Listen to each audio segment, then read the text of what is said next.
Shalom. First off, I'm going to give all praises to Yahweh, Bahashem, Yahweh Shai, Bahashem Rakakodash. I want to give double honors to the elders and apostles of Great Millstone that rule well and teach well. And salutations to all the Akim. This Christian is truth in all honesty and sincerity across the four corners of earth. All right, Lord willing, this be an edifying video. All right, so I'm me speaking on this thing called Black Dandyism.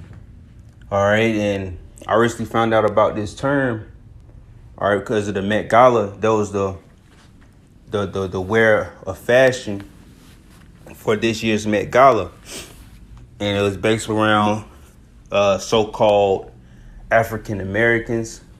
All right, so there's something that they brought back in the history. All right, and it's kind of ironic that this old way of fashion that our people adopted is coming back around, all right, through the Met Gala. And you had that movie Sinners, all right, it took back in the 1930s or something like that. So I just want to speak on this Black Dandyism.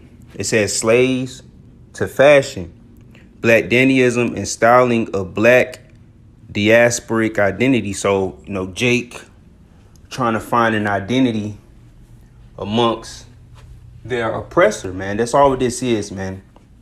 Jake took the dress wear of the Europeans of Esau, all right, and made that style into their own, cultivated, all right, for a style of their own. All right, ultimately, the way I see it is a form of them trying to find a way of acceptance or subconscious way of saying that, oh, we belong, all right, something like that. All right. So let's read it here.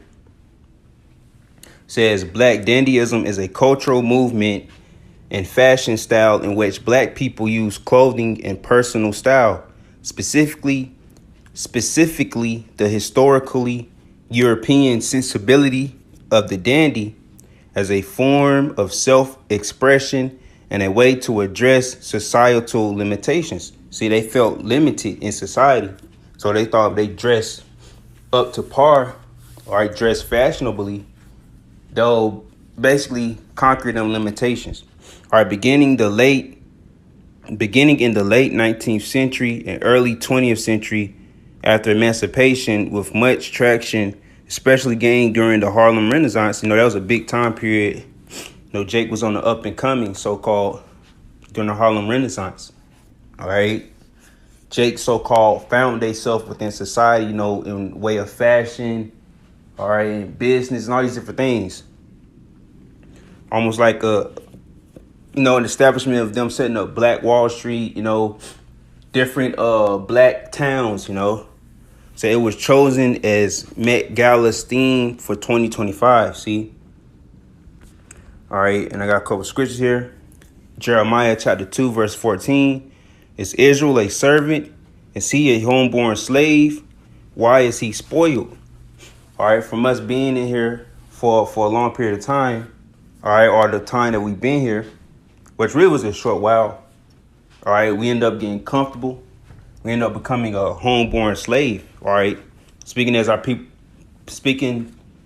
to our people as a whole, all right? As a whole, Jake, the majority of Jake, because more 2/3 than 1/3, it's more that's going to be destroyed than delivered, all right? So the majority of Israelites are servants, man. They want to please and serve their master, Esau. Be like, oh, look at me, I'm a good boy. All right, being a homeborn slave. Why is he spoiled, man? They spoiled, man. That's why they don't want to get right and get up out of here, man. They think this the end all be all. They think, oh, if they be accepted by Esau, they made it. All right. So they're gonna be sadly mistaken in these last days, man. All right. So they took on the enemy's fashion, clothing sense, and all these different things. And they wear them clothing with pride, man, as if they doing something, man. All right, but they're not thinking of the Lord, the Heavenly Father and the Son. They don't know the names. They don't know the law, statutes, commandments. Basically, we just keeping the law, statutes, commandments right now to the best of our ability. All right, we can't be perfect in the law, but it's best to know them so you can strive to refrain from going off of the laws, statutes, commandments. All right, but this is of the spirit. This is of faith. This is of the spirit, man. All right, you know, you called in this thing by the way of the spirit. All right, this ain't a skin color thing, man. All right, our spirit bear witness, you know, that we are Israelites, man, by the way of the scriptures. All right. So this Romans chapter 11, verse 7. It says, "What then? Israel have not obtained that which he seeketh for, but the election have attained it, and the rest were blinded." So Israel, the majority of Israel, have not attained what they seek for, and then they look for all these things. They had the Black Party movement, or the Black Panther movement, Slakia, Black Panther movement, are these different movements, man. All right, in the 60s, 70s, and 80s. They had all these different things, man, but it came to no avail. All right, they had Dr. Martin Luther King, all right, Malcolm X, all these different people, but they still didn't make no progress, man. All right, Ezekiel, the 37th chapter. All right, we in the valley of dry bones, man. They looking for a way out, or looking for answers, or looking for salvation. But hey, Yahweh Shai is gonna come and save us, man. All right. These people that get raised up, man, they ain't gonna lead you the right path. Look what Dr. Martin Luther King did.